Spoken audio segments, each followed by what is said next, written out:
It's pretty exciting time because a lot of technology has changed. Like I see a couple iPhones maybe out there in the audience, right? And some other iPhone secondaries. The iPhone really has more computing power than the computers had in the space shuttle. So in the last 20 years, this technology jump has really driven the idea of let's make a spacecraft better, smarter, and more capable. And so we have all this new technology that we could work into this.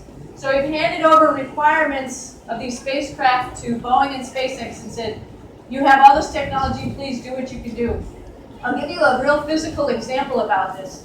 On the space shuttle engines, they have a controller on them, an engine controller. So the engines are pretty huge, right? They're about this big. And then the engine controller is a piece of equipment that sits on top. It's like this. And you guys who know about launching things to space, it's all about weight.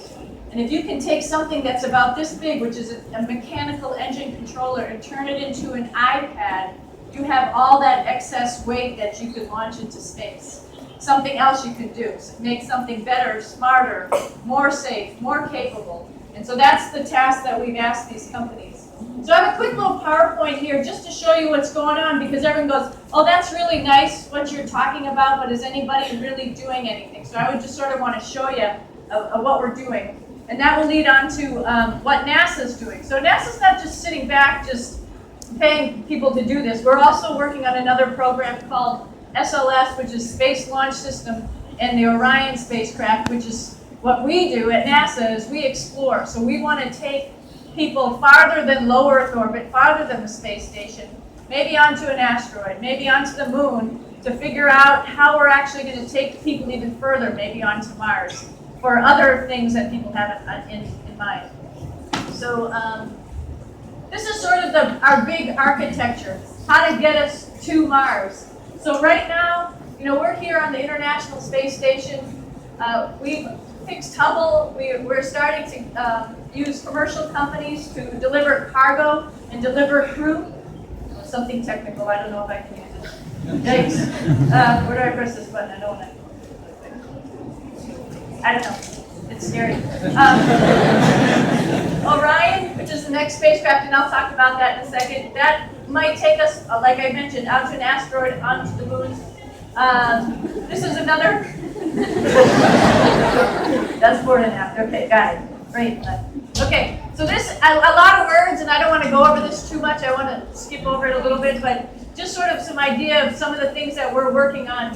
Space station, companies, new spacecraft, onto an asteroid, the moon, then further onto Mars. There's an architecture out there. You probably know that there's been a lot of spacecraft that have gone to Mars lately, right? Yeah. They've landed on Mars, they're roving around, they're picking up samples, they're orbiting Mars. This is not just by chance. This is a system engineering program to understand what Mars is like so we can eventually put people there. We're not going to blindly put people there. We want to know where we should put them, how they're going to manage on the surface, and how they're going to be able to come back. There's a lot to do. You guys have a lot to do is what I'm trying to tell you. I'm too old for all this. You guys have to do all this. So you're going to be involved in this stage of this equation right here.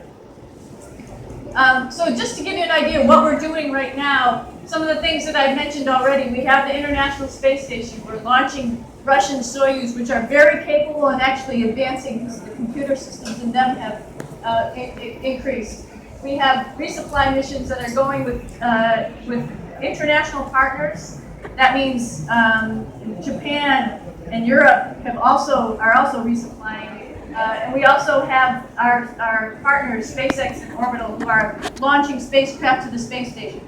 It's pretty busy in space. I don't know if you know this, but it's like a traffic jam up there. It's like a Delhi traffic jam. You gotta figure out when you're gonna want to come to the space station and put your request in pretty early. We probably have about 4 Russian resupply vehicles and 3 or 4 other supply vehicles, American and our partner vehicles that are going, as well as 4 spacecraft that are delivering people. So it's busy, and if you're thinking about orbital mechanics, it's hard to figure out exactly when everybody can come, how many docking ports you need, so it's a pretty busy equation. In 2017, we're going to supplement or exchanged 2 of the Soyuz launches for 2 commercial crew launches. So that's on contract. We'll see what happens there. And then 2021 is going to be pretty fun because of this guy right here. All this stuff continues, and not only is it experimental but in play, but Orion Exploration Mission 2 will happen, and that's going to take the first 2 people in Orion around the moon and back. So sort of interesting. So give you an idea of these spacecraft. So these are the new ones, SpaceX and Boeing. Have you guys seen these at all? So these are artist renditions, but this metal is being built and bent as welded together as we speak. My job usually is going to those companies and working with them as they're building these spacecraft. So we'll give you a quick little idea. CST-100 or Boeing, the Starliner, it's going to launch on an Atlas V. It's a heritage rocket. It's launched a number of times already with different components or different satellites. A couple little modifications. The big modification is this new spacecraft, which will sit at the top. Obviously, it's a staged rocket, and it will drop off CST-100 at the space station or in the vicinity, and then it will fly to the space station and dock to it. Also, this is proprietary stuff, so we can only use videos that they release. So, not the best video, but I have a small video from each of the companies, which I'll show you. Okay. So Boeing's spacecraft, of course, they're based on a lot of heritage. Boeing was a main contractor for the space shuttle. Of course, made many of the parts, made many of the pieces and parts for the International Space Station. Like I said, it's what they want to release, so it is what it is. So what are they coming up with? They have engineers that are working on the CST-100 Dream Chaser, Star Chaser, did I say that right? Shoot, Star Chaser. But anyway, an idea of what it looks like is in this video right here, and how it's coming to dock to the space station. Notice that a lot of it is artist rendition, but then a lot of it is actual real metal that's been built and tested. This is an artist rendition of how it's going to happen and dock to the space station, but they have already made displays and cockpit and computer integrated with the rocket. They've already tested parachutes and landing systems. This spacecraft will land on land as planned under parachutes with airbags like we've seen in the past for going to Mars. It's getting there. The next one is SpaceX. You've probably heard of SpaceX Dragon vehicle. They have a cargo vehicle at this moment in time, and they're coming up with this crew vehicle. It's a little bit different than the cargo vehicle.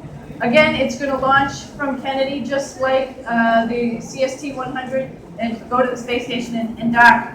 Initially, though, it's going to land in the water just like the cargo vehicle, but you probably have heard of the name Elon Musk and his company, and they have done a propulsive landing, and they've proven that already on land at Kennedy, and that's their idea. So eventually, we're going to land and reuse the spacecraft and the rocket, as a matter of fact. So just an idea about some of the real testing that they're doing right now, not only with the cargo ships that they're taking to the space station, but this is a CAD abort test, for example. So this stuff is turning, like I said, into real metal. So this guy